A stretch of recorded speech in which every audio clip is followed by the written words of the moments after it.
For me, it's an obligation to have fun. It's an obligation to see the good in people. There is no time to put my energy in negative things. Hi, everyone. I'm Amy Devers, and this is Clever. Today, I'm talking to Luca Nichetto. Luca is a multidisciplinary designer and art director working across a diverse array of projects, including furniture, lighting, spaces, textiles, products, brands, curated exhibits, and, well, anything that Luca finds interesting and pulled towards. Born in Venice, Italy, he grew up on the islands of Murano, steeped in the glassmaking traditions of the region and of his ancestors. In youth, he developed his talents for basketball and design side by side, excelling at both, but eventually deciding on design for the professional route. After a successful start, he opened his own practice, Nichetto Studio, in 2006 in his familiar home of Venice. And then, only 5 years later, and in support of his wife and starting a family, he moved to Stockholm, Sweden, and opened a second office. He's worked with brands such as Della Espada, Foscarini, Salvatore, Hermes, Vietman, and Steinway & Sons, among many, many others.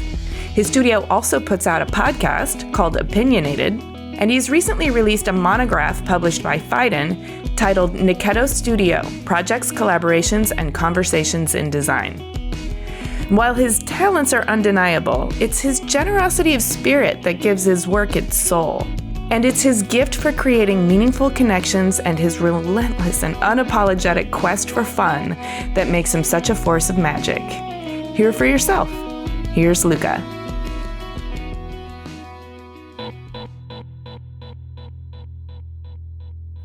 I'm Luca Nichetto. I love to say that I'm an Italian designer because I'm really proud to come from Italy.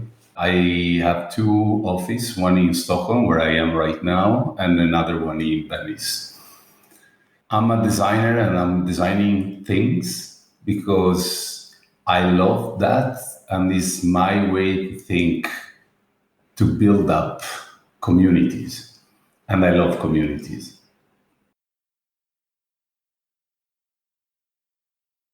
I've only known you a little while, but community is definitely central to your being.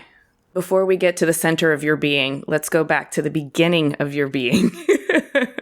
I really need to know about young Luca so I can understand how this Luca came to be. So take me back to your early years and tell me the story of your childhood. So I'm born in Venice, but I grew up and raised in Murano, this little island in the Venetian lagoon, famous for glass blowing. For me, seeing a drawing that was becoming an object was like almost going to buy a piece of bread.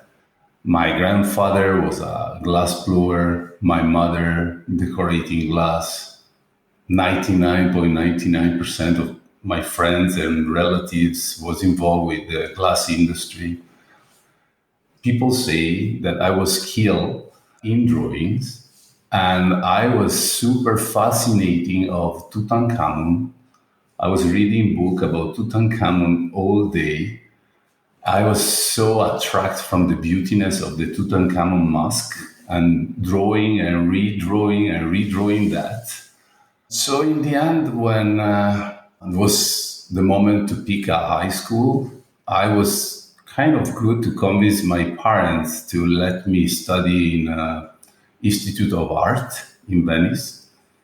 Institute of Art at that time was one of the oldest high school in Italy that teach, let's say, to the student to understand different kind of craftsmanship. So it was a more than a normal high school. It was a sort of professional high school to prepare you to go to work. A sort of craft vocational high school? Yes. Interesting. And there was different section. So you have courses or wherever. And then you have your specific workshop based on the section that you pick. And the different sections was, ceramics, joinery, textile, and there was also glass. And of course, I picked glass. During the summertime, when the school was finished, with my classmates, we were doing like sort of ritual. We prepare a folder full of drawings, and each of us with his folder, grabbing his folder, we were going around Murano, knocking the door of the different factory to sell these drawings to them, but not because we want to be designer. I have no idea that exists a job like that. It was just to make money, to have fun with my friend, to go, I don't know, to dance in disco or whatever. Okay, the entrepreneurial part of you is kicking in early. You knew you were good at drawing, and you knew these factories made things from drawings. So you just went and knocked on the door and said, "Who's in charge? Will you buy my drawing?" Yes, exactly like that. What was their interest in buying your drawing? They liked it enough to turn it into a product? I mean, I'm talking about end of 80s, beginning of 90s. So Murano was in a kind of much better shape than now.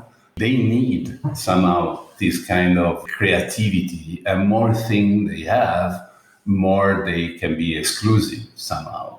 Plus, I'm part of generation that my parents really pushed me every summer since I was 12 to have a summer job, just to understand if you want something, you need to have the money to get that. And if you want money, you need to work. I did many different jobs, but this one was the easiest one for me. So it was the one that came from my passion for drawings without any clue in what I was doing. So I can't call that project, it was pure drawings. And that was a way to have fun, to be honest. It was a way to have some money in the pocket and going to Jesolo, that is a beach, to dance with my friends. After the graduation at the high school, that was the moment to decide what to do. I forgot to tell you that I was also a very good basketball player. Yeah, I was going to ask that if you didn't get there.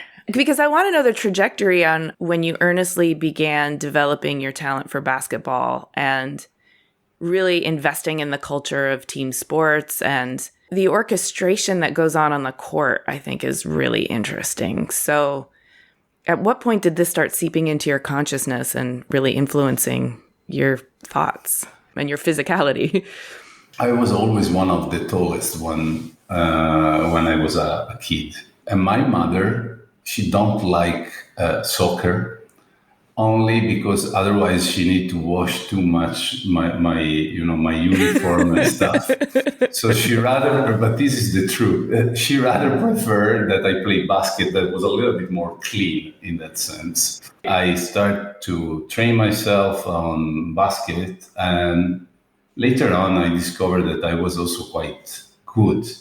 I didn't discover by myself. I discovered mostly because other people or other teams was asking to my parents if I can join their teams. You were in demand. I was not conscious about that at all. For me, it was just sport and fun with my teammates. And then the major team of Venice that was playing in the big league, they somehow trade me. And so from Murano, I moved to play with the young teams of like a club. In this club, there was the best player of the Venice area. So I started to, knowing other people, understanding what I was good to do, what I was bad to do, or what I can improve. Also, the training was, in the beginning, was 2 per week, then become 3 per week, then become 5 per week, then become 6. So I was the entire week playing basketball. And was beautiful in one side, extremely hard to the other side, because I see all my friends have fun, meeting girls, hanging out, dating with maybe girls that I like it, but I can't have any chance because I was training myself. So I find in a way, a sort of dedication in what I was doing. So I was extremely focused because I said, if I don't have fun with my friend, at least I need to be very good in what I'm doing. You were aware of what you were sacrificing and you were channeling that energy. And that moment was also the moment that I realized a sort of leadership rules that the teammates was gave to me, not because I was the best player, but they listen to me. When I protect them, they appreciate that. When I insult another player of the other team, they protect my back. So there was a sort of chemistry that you start to realize that is there. And then later, I'm talking when I was mostly a teenager, I was arriving almost to decide I want to be professional, and there was a chance to that, or I go in the direction of my skills, in my, let's say, what I want to do in terms of education.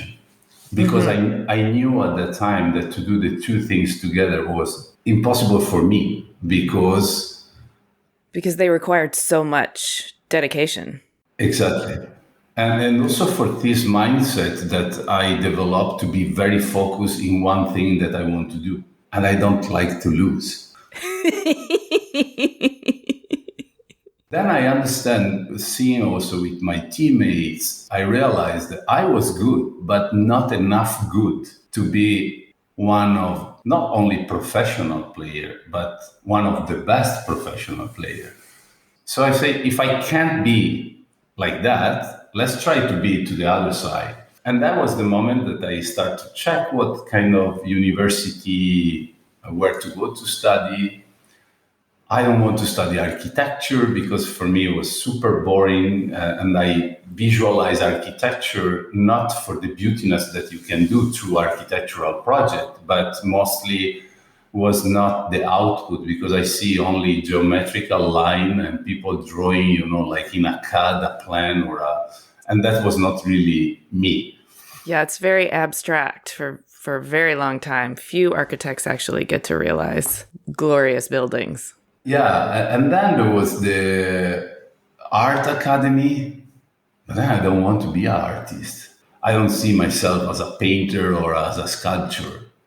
And then I discovered that at the University of Venice, they start a new program that was called Disegno Industriale, Industrial Design. So I start to read through the program, the description of the program, and I said, well, it's not so bad. And it's also close from where I live. I can stay here, my friend is here, let's give a shot to that. And the first 6 months was a trauma, a big trauma. I want to quit. I really want to quit. It was so boring. It was horrible. It was about learning 3D modeling. There was the first 3D studio that for to do a rendering, you need to open the computer and leave the computer work for 5 days to have a picture like that. Oh, right. Yeah. That was rough. Yeah. They was teach me what is a pixel, what is a byte, something that for me was completely useless. There was another professor about material and process. It was too abstract, so there was not really, okay, I understand this process and where I apply that. And so there was no connection. Thanks God, my exam after this first semester was okay, and then give me a little bit of energy to say, okay, let's try to finish at least the first year, and then I will take a decision. And the second semester, there was two old professors.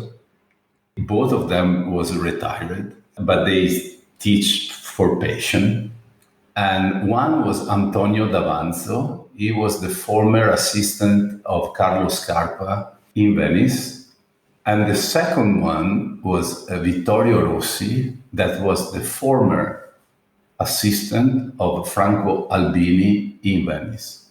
So these two old men opened the biggest door ever for me that was not teach me nothing. They just make me curious.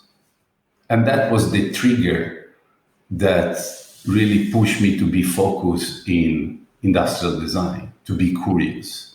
How did they help that? How did they encourage your curiosity?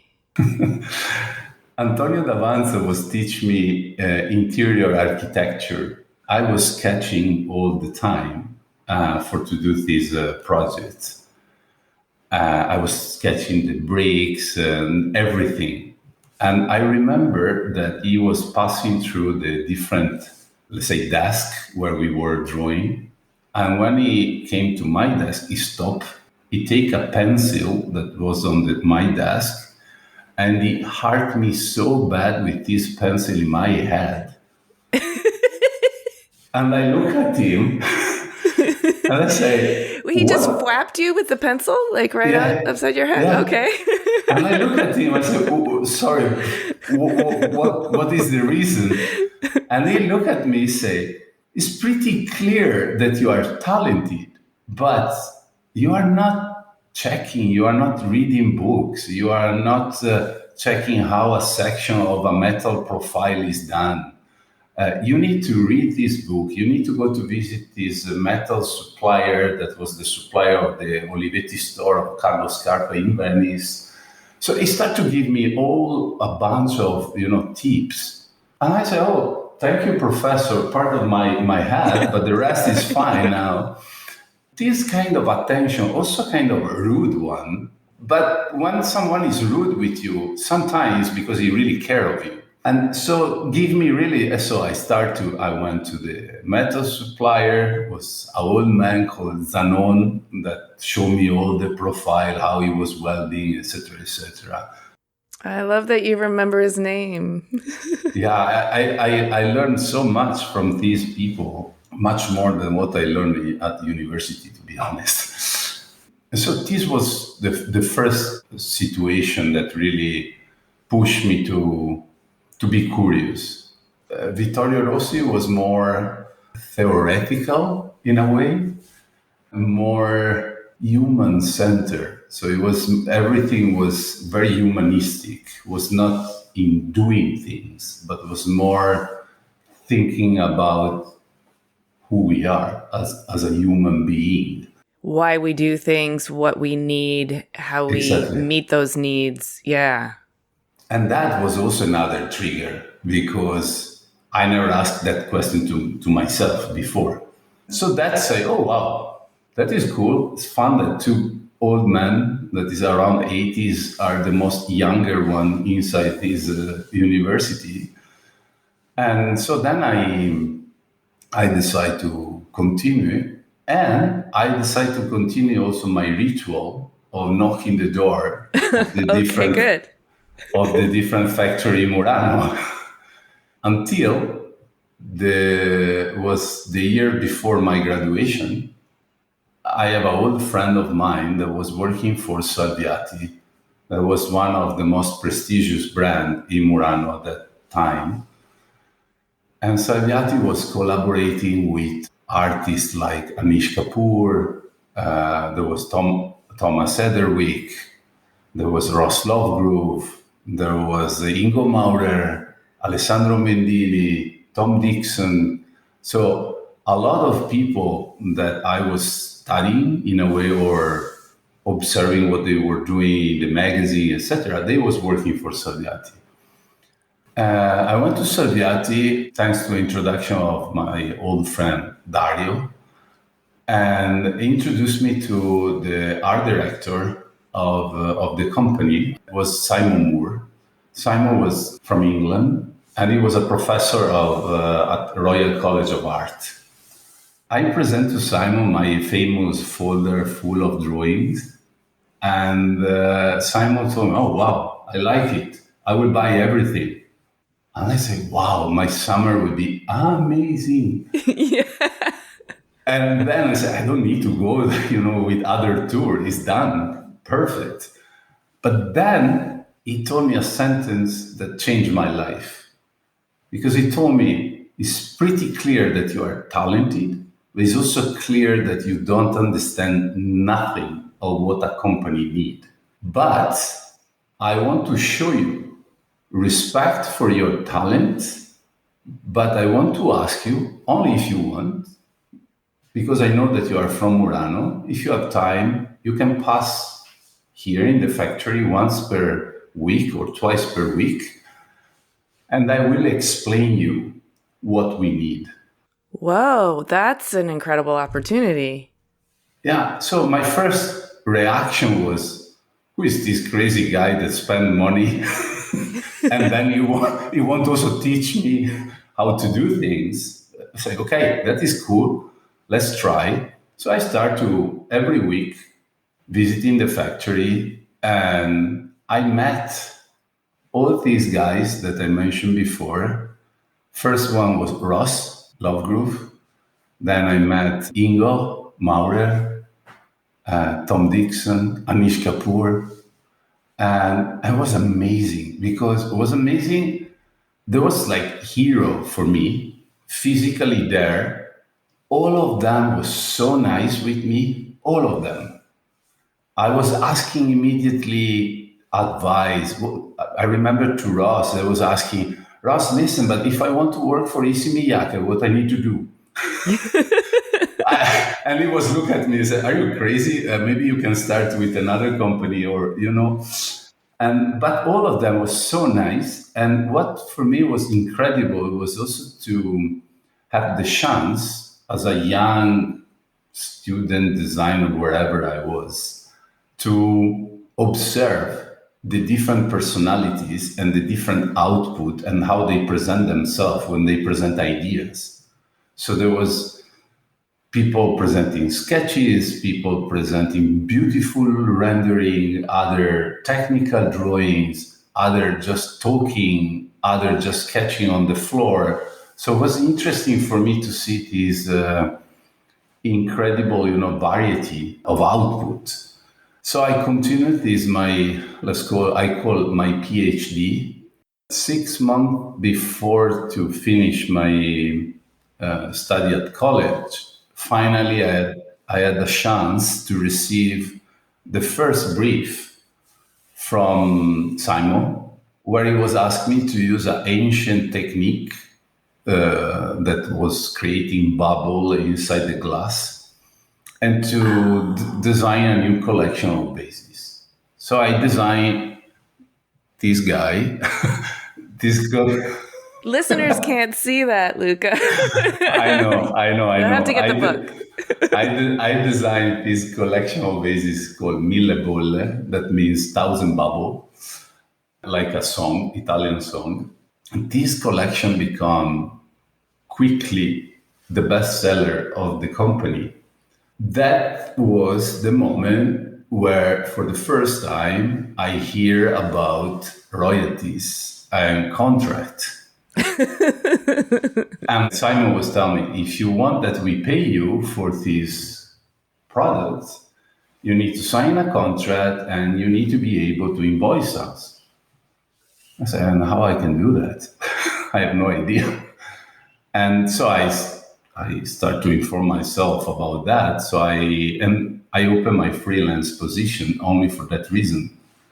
And when I opened my freelance position, I realized that, fuck it, I need to finish college. And now I'm starting paying taxes by myself, even before that I finished my graduation. And that was the moment that I realized that I need to work hard in finding other projects. So the royalties that were streaming in from their most successful product was just a taste of the sort of business structure that you knew you were going to need to build in order to be sustainable in the design world.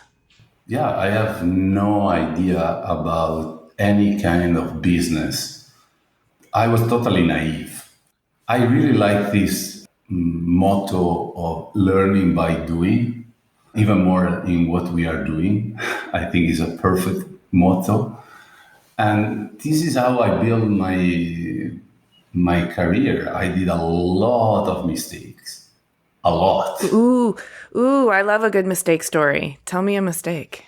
I don't know how to start it. Trusting the first person that approached me to design a chair, and designing the chair, giving the project, helping him to find the supplier, etc., without any form of contract.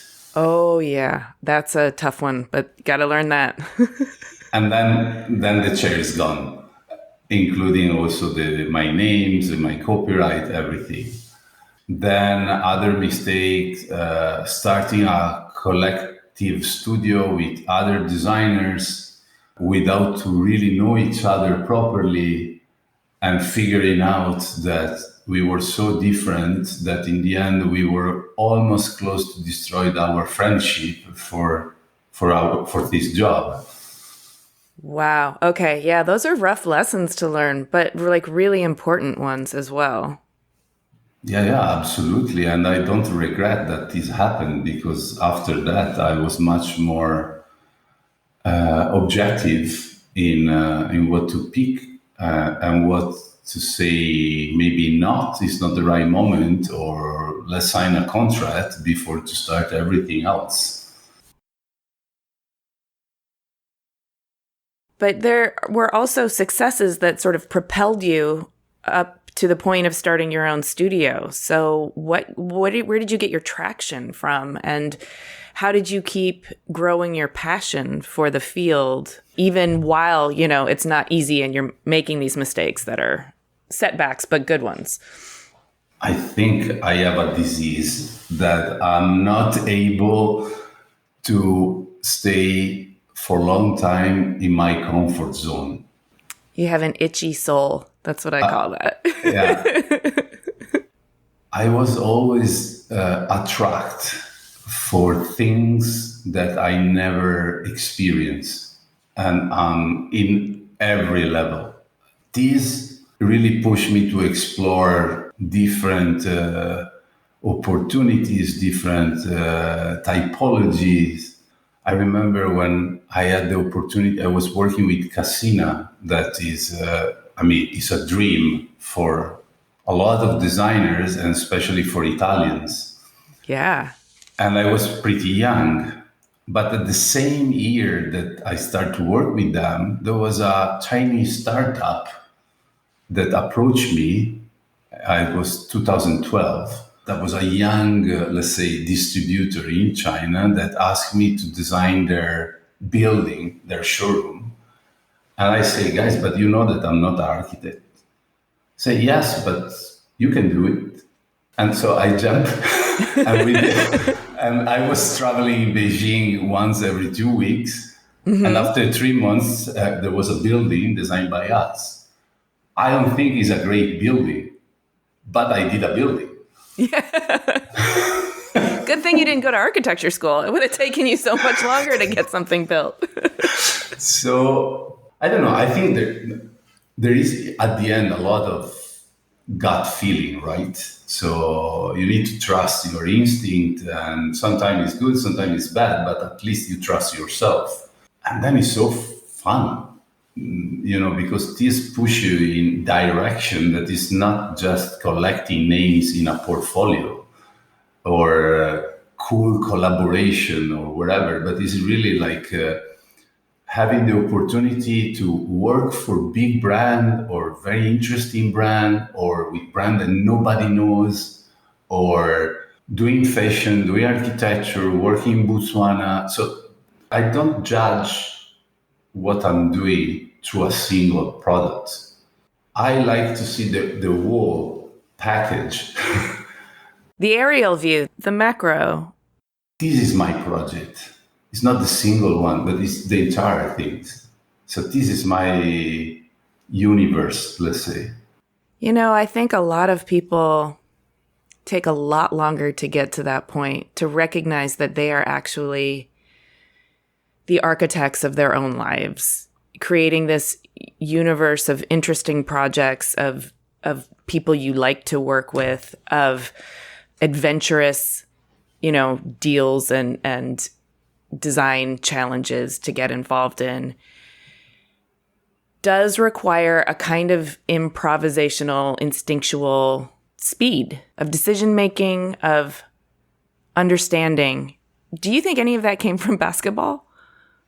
No, I think it's coming mostly from the glass industry because glass is a beautiful material, is magic, but is liquid. So it's a sort of honey that crystallizes through the touch of the people. You need to create a relationship with the glass blower that is in the front of 1,000 degrees. And you need to be able to transfer to this person what is your idea. Accepting the compromise because will never be exactly what you want, but will be very close.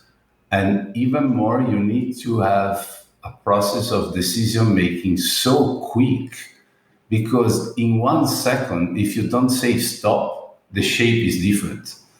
Yeah, it's very time sensitive. For sure. So I think this kind of lesson is probably connect to what we were talking before. But it's not only that. I need to tell you one thing that not many people knows. I was coming in New York many times for different clients, and once I was with one of my clients, and he was telling me that he was working with a life coach. And I say, a life coach? So means someone that is doing a sort of therapy or session with you to help you. Say, yeah, kind of. It's a person that will help you, to be more focused in a moment that you need to deal with many situations. So that is interesting that a professional person, manager, was working with a life coach to help him to deal with business problem, etc. So I come back in Europe and I was start to thinking, I have a counter that is a consultant. I have a lawyer that is a consultant. I have a PR that sometimes is a consultant. Maybe I need a consultant also for this. It's nothing bad. I called this friend of mine and said, can you give me the name? Her name is Ozzy. She's based in New York. And I started to work with her 3.5 years ago, approximately. And she really, really helped me. Wow. How so? I mean, she was so good to bring my frustration with my team, with my client. I was going the route that now, if I'm looking that, I would say, but why I was so crazy? I was crazy because I was in a washing machine. I was not able to... Thinking in circles and yeah. So she was so good in say, Luca, you're good. It's nothing bad. You just need to think about that it's not always responsibility of other people. Depends also how you create a relation with other people, how you ask things, how you feel things, how you cut maybe some relation, how you negotiate. So we start to work in different methods, first with my internal team, after how I can deal with the client, and of course also with my private life, because it's connected. Yeah, it's all intertwined. And of course, anything you learn about relating to others in your studio, of course, applies to relating to others at home in your most intimate relationships. And this helped me a lot, especially during COVID. And because she really told me, I said, now is your time. I said, for what? For to do what? And she said, yeah, you were complaining that you were always traveling, that you don't have time to drawing anymore, etc. Now is your time. And then you say, fuck, you're right. It's my time. Finally, I can go back and doing what I love most. In fact, the 2 years of COVID for me was probably the two best years in terms of creativity. Oh, I'm so happy to hear that. Yeah. I was somehow curating or healing myself through the trauma that was outside to creating things. That makes a lot of sense. So I was happy. I have my schedule, I have my team sync. Of course, in the beginning, I was worried about the economical situation. I can deal with and that. But when I figured out that I can survive at least 2 years with the saving that I had, then I say, if in 2 years I'm not able to figuring out the situation, is correct that I'm going bankruptcy. You just accept it. It's sort of like, well, if you let the glass cool too fast or drop it, it's going to shatter.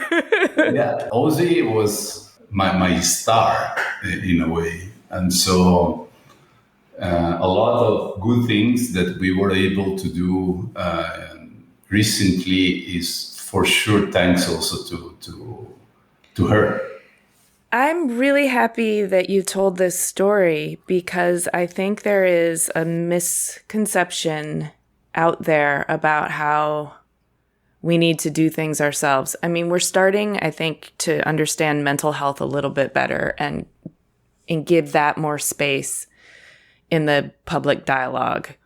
I think it's impossible and stupid for us to think that you could go to design school and learn to be a designer, but not learn about the design business, which is something you had to figure out on your own, not learn how to be necessarily a manager, run a studio, have all these relationships, keep all of these projects and balls in the air, and know how to do that perfectly. Like we do need training in that regard. And you telling this story also probably alleviates, like, I feel a collective sigh of relief around the world of people listening and realizing, I just need help. It's not that I'm supposed to know how to do all of this or that I'm supposed to be good at every aspect of all of this. I just need help. First, I agree 300% with you.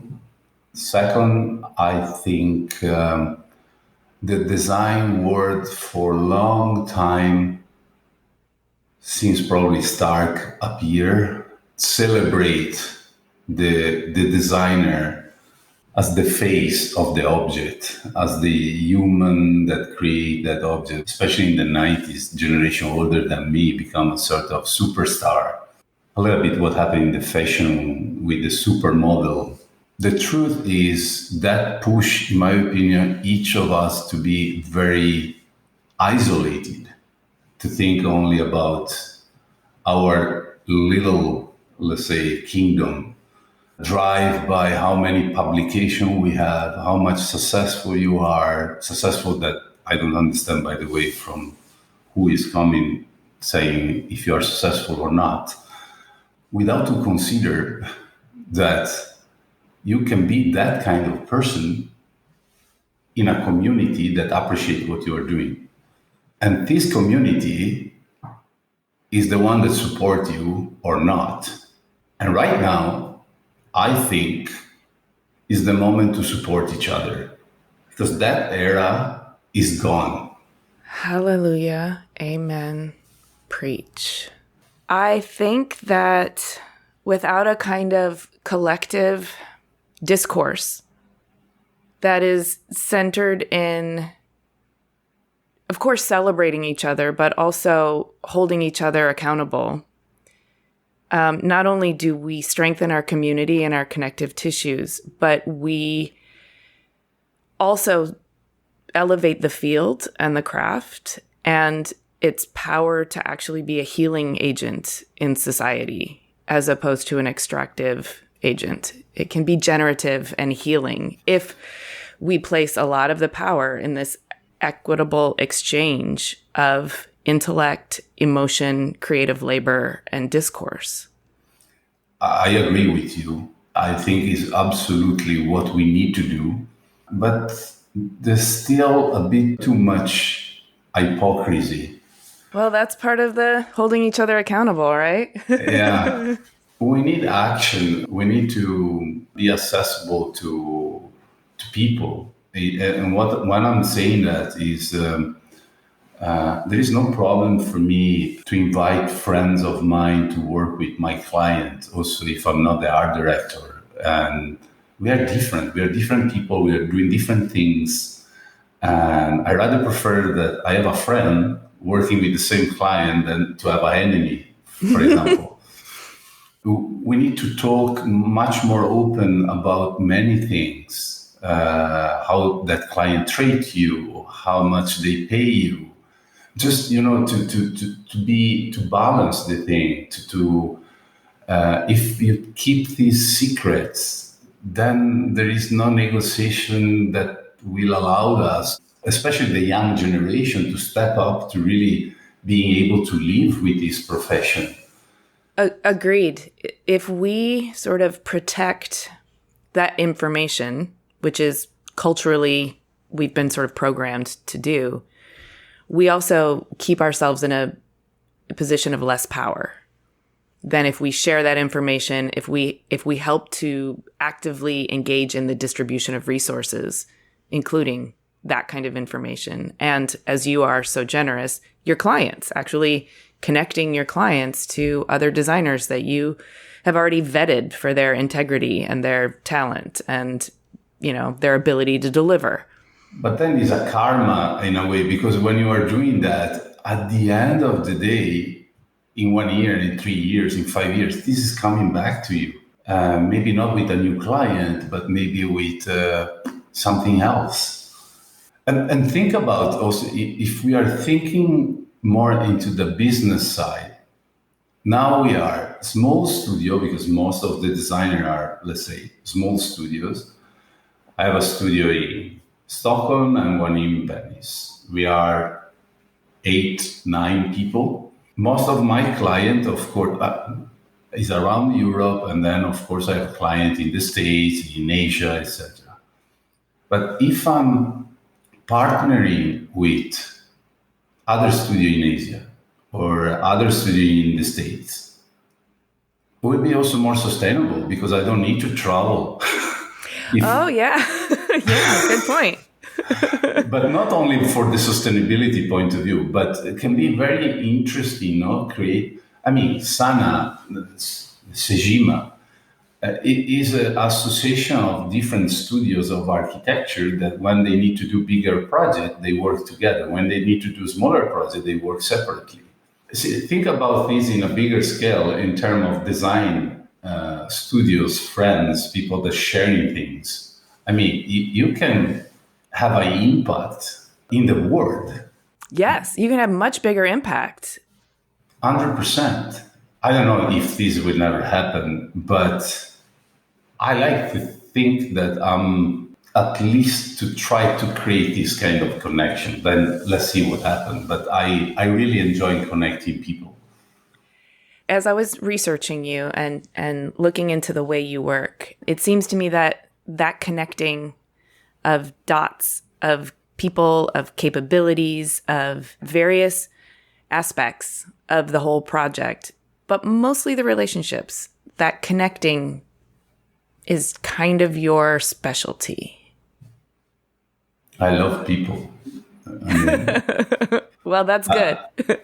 On a sort of level, and I'm glad to be considering that level, we are all equal talented. So if you are able to recognize the talent is always different from your talent. As I say, we are different people. 1 + 1 is not equal 2, but is equal 3.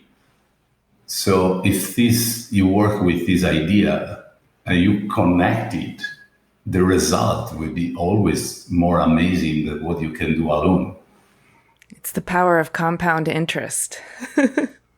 Probably this I learned playing basketball. Everyone have a different rule, and when you put this, you can't have a team with only stars. Well, and the assists and the rebounds are just as important as the baskets. Yeah. Yeah, and also the guy that is sitting the bench for 39.8 minutes, he played 20 seconds. That 20 seconds can be the most important 20 seconds of the game. It's just so fascinating for me to see what can happen connecting people.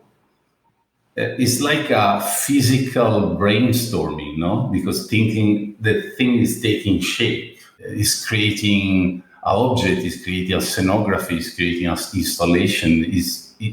By the way, when you have a studio with people in the studio, it's not only my job. It's also the work of the other people in my studio that somehow influence myself. Of course, yeah. All those perspectives. People from different culture. I see things in a way, but a person from the States see it in a different way, or a person from Asia or China in another way. And you need to train yourself, not in judging, no, that is right or that is wrong, but just say, okay, there is different angle, and appreciate that different angle. So I think at the end of the day, you will be a better person, not a better designer, but a better person. I agree 150,000%. And I think that's something that was, I think, readily apparent when I met you. And thank you again for participating in our Emerging Designer Showcase and, sharing your wisdom with emerging designers. I think that was really cool of you. But what I noticed about you personally is it's a kind of generosity of spirit, but even more than that, you scan your environment and people that you meet for their promise, for their interest, for their best qualities. And you seem to find those rather than looking for their flaws or shortcomings or sort of snap judgment of their character. And in doing so, I think you also see the world around you in a much sort of more richer, technicolor, vibrant way because you're appreciating the humanity of everyone. Yes and no. Oh, okay. What's the no? The no is I also sometimes jump into the judging people from maybe a designer, maybe for something that I don't like, or journalists because ask me very boring question, or people that maybe just use a tone of voice that I don't like. But immediately after this feeling of disliking, I try to say, okay, fine, let's look what I like. And I always, as you say, try to find the positive side, because I learn by doing and I learn by mistakes that if I'm not in this kind of mood, in appreciating people and being, I don't want to abuse the word happy, but to be in a sort of, in a good mood, I'm not able to do my job. I'm not a good person because I have this gray, shade on me, and I'm not able to have fun. And for me, as I say in the beginning, to consider myself and what I'm doing a sort of privilege, you need to have fun. It's an obligation. For me, it's an obligation to have fun. It's an obligation to see the good in people. There is no time to put my energy in negative things. It is an energy drain. It's destroying you. With that in mind, can you give me a snapshot of what's going on in your studio currently? I would like to know kind of the aerial view. You've got a bunch of different projects going on. You're kind of a creative or art director for a bunch of different brands. And your creative role in that is as much a designer as it is a connector and manager. So, yeah, can you give me a snapshot of what your life looks like? Honestly, right now is a mess because we are... Yeah, because Milan. Exactly. But apart the mess of preparing Milan, we are working in mostly in the furniture field. That's still one of our main, let's call it market or output. So for in Milan, for example, we are going to do an installation for La Manufacture. That is a French brand that I'm art directing inside the Museum Paul di Pezzoli. Then we are doing one of my favorite projects because it's connecting dots. Yeah. An installation with a brand that is called Vitale Barberis Canonico. It's the oldest producer in the world of wool textile for high-end tailor shop and fashion brand.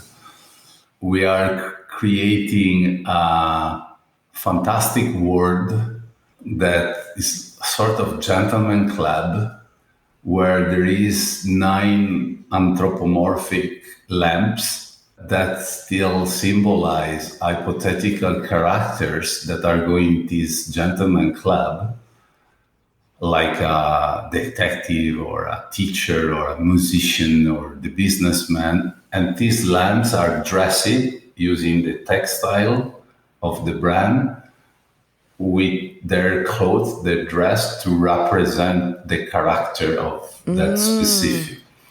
Ooh, So you're not afraid of character and story, that's for sure. no, I like to do storytelling projects.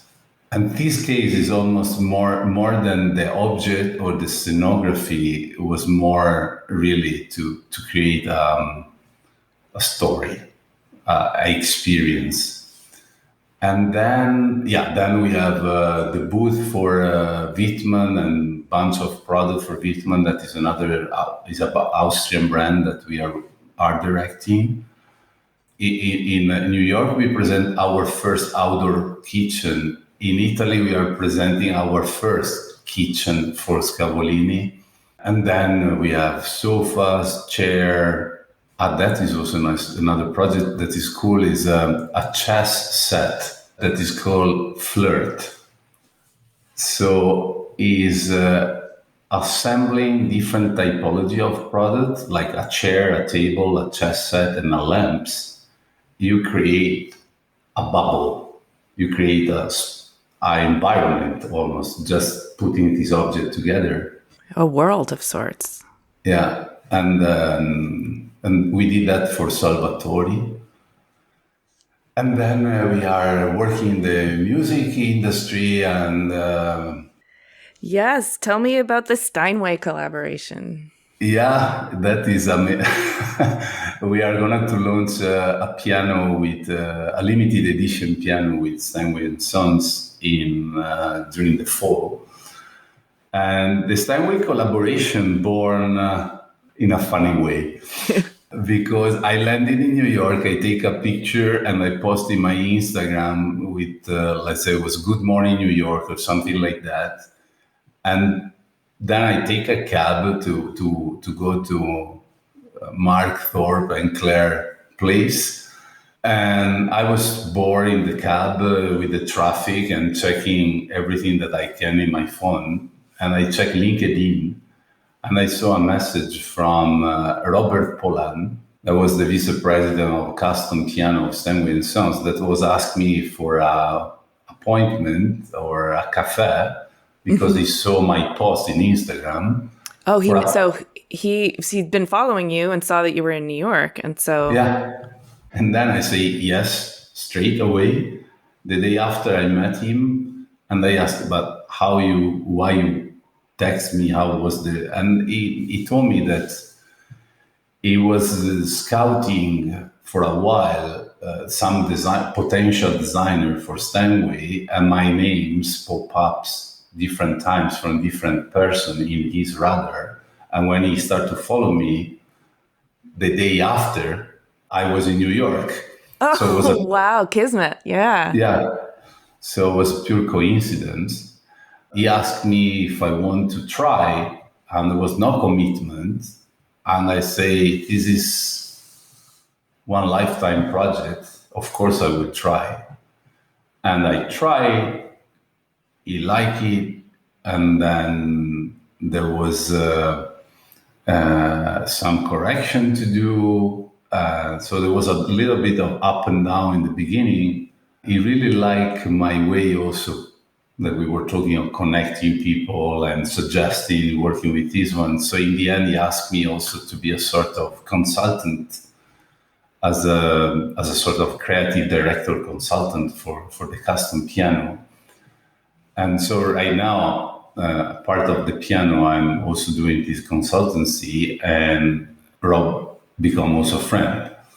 Yeah, and I read something in your book where you said something along the lines that the friendship is the engine that powers the work. And I thought that was really beautiful because it speaks to the nature of when you're truly invested in somebody else, you want to be your best and do your best work with them and for them. And it also empowers the work with a kind of joy of community.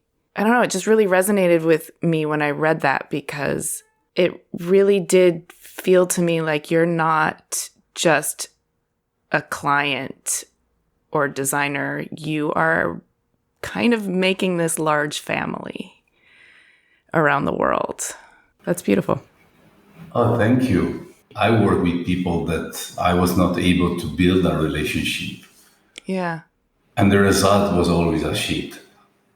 But maybe it's because of me. I can't work with someone that I don't feel trustness and a relation that we are building something together. We are partner in crime. We have also fun together. And when there is bad moment, we will help each other. When there is the good moment, we celebrate together. And for me, for example, when I was in New York a couple of weeks ago and I had the chance to see the prototype, the piano for the first time. Woo, how exciting. Yes. For me, one of the most beautiful things was going in a bar in Brooklyn with the team of Rob and my team and singing in a karaoke.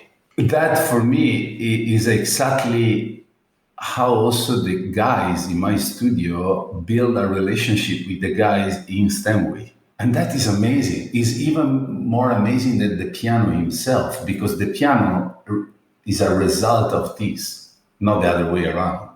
So, quick backstory question. Like, do you believe your work with Rosie also helped for you to build this friendship with Rob? Was Rob to introduce me to Ozzy? Isn't that amazing? Okay.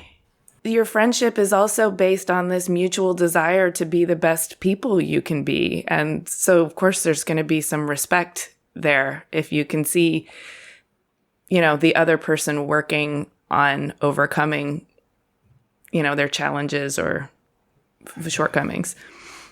Yes, but I think it's also dedicating your time and your network to people. For example, I remember just before COVID, I had a trip in the States, first in New York, and then me and Rob, we flew together in Los Angeles, and we went to Pasadena and Beverly Hills, looking the Stanway and Sons showrooms, meeting the management there. And then there was a party in Hollywood, Casa Perfect. I received the invitation, and so I said to Rob, come with me. That was a very beautiful moment because we were both, in a way, out of our routine, and was a way also to enjoy the time together in a beautiful location and talking about design. There was some of my pieces that I designed for De La Espada there. So I was showing to him this. There was our common friend, Maggie, that was there. And yes, I didn't know. Maggie. Shout out to Maggie. It was beautiful. And I think in the end, relationship and in our job, you build also through this kind of situation, not only when you are working something. So you were not just working on something, you were actually experiencing life together. Yes, I try to do all the time, to be honest. Not some people are just have their head in the sand. I mean, experiencing life is sort of way too general because, of course, that's what we're all doing every day. But when you are in this relationship that's a professional one and you get a chance to mix it up in a way that exposes, other sides of your worlds to each other. I do think it helps to facilitate the deepening of the mutual intimacy. Yes, but it's also could be also a very fragile moment because you are open. Vulnerable. You are very vulnerable. And you need to learn to stay open because it's very easy to put armature after that you or someone hurt you a couple of times. So you need to keep going. It's a sort of exercise to stay open and with the risk that sooner or later someone will hurt you. But you need to look at the positive side. There is much better positive side than the bad one. What's the positive side? The positive side is that in the end, if you are open, you build up people that really care of you deeply. Doesn't matter what you are doing. And the bad side is there will be some asshole that don't understand that. There's always an asshole. Always an asshole creeps into the mix. there is always, but that you need to consider that is part of our life. There will be always someone that hurt us. And thanks God there is these people. Because then, you can show that they were wrong.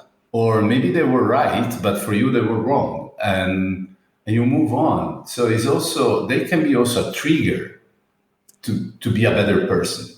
Absolutely. And they can also teach you a lot about your power to heal yourself from the hurt. 100%. So I want to talk about your book because it's really refreshing. First of all, it's your first monograph. It's recently released by Phaidon.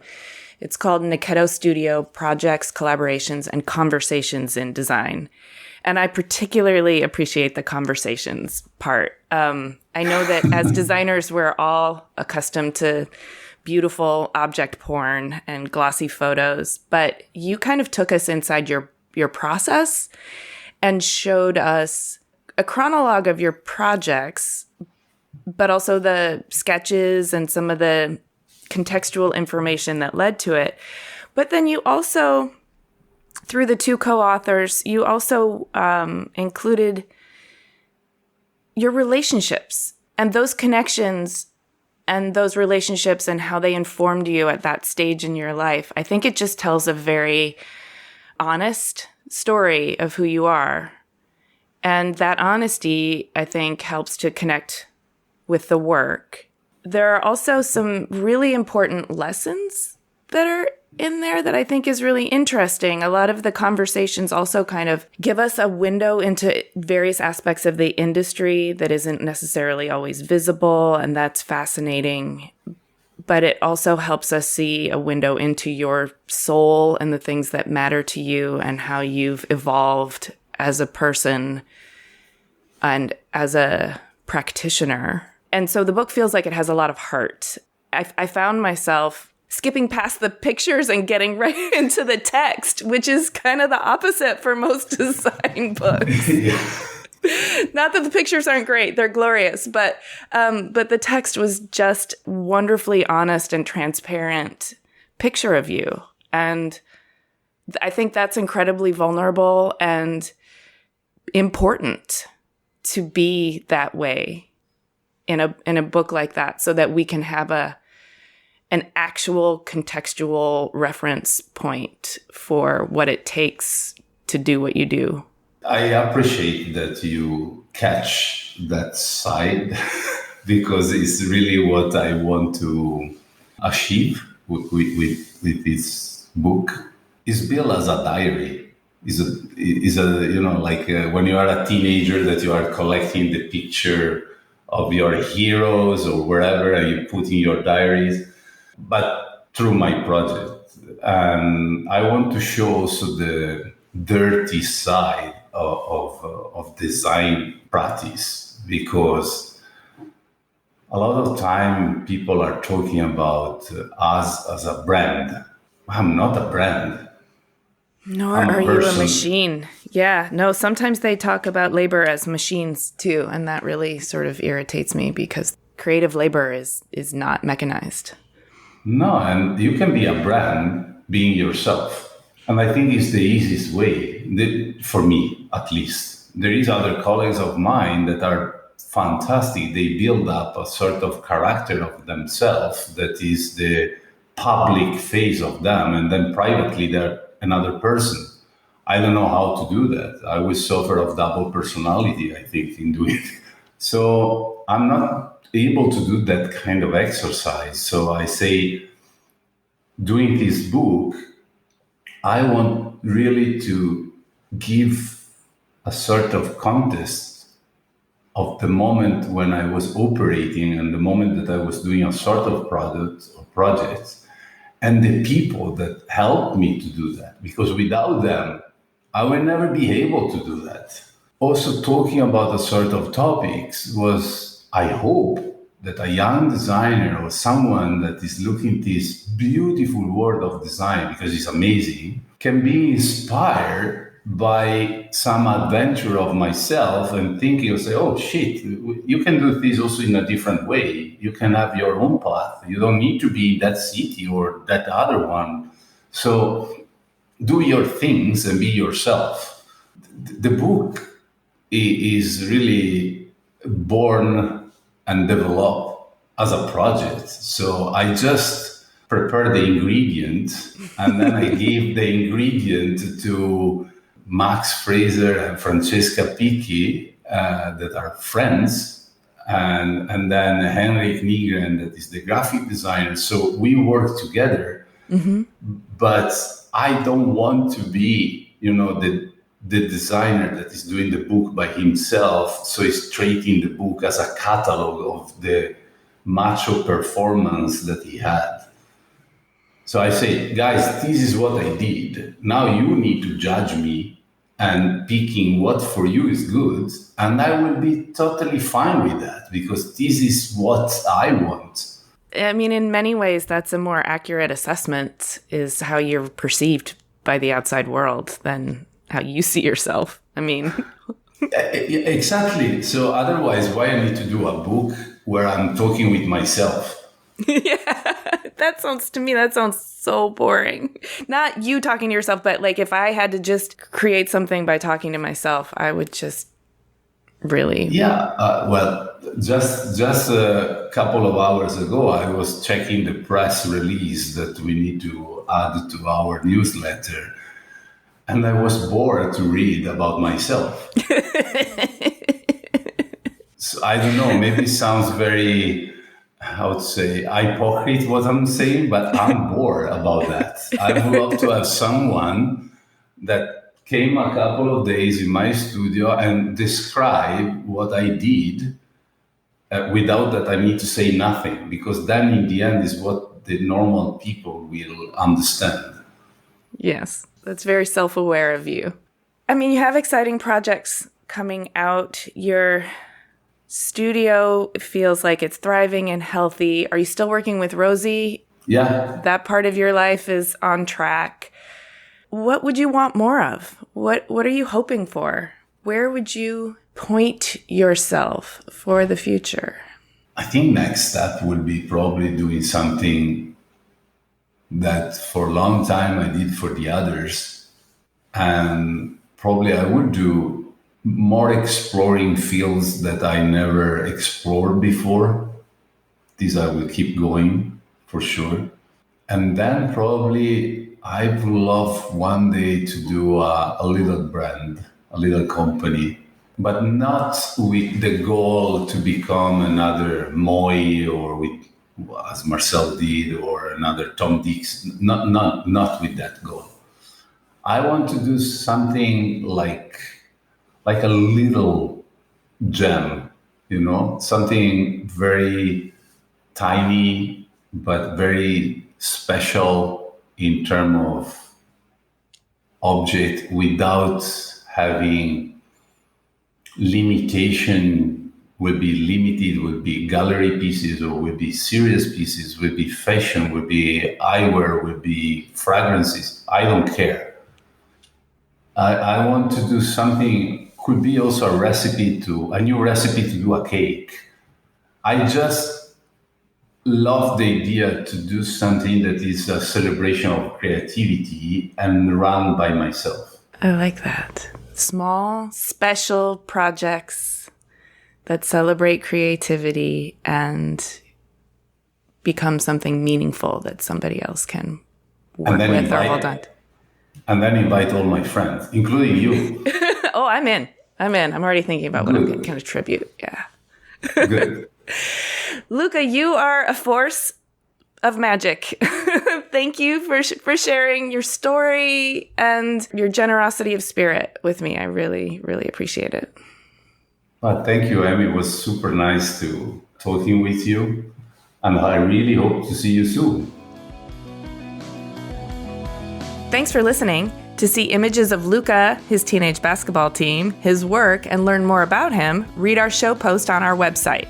Click the link in the details of this episode on your podcast app, or go to cleverpodcast.com. There, you can also sign up for our newsletter.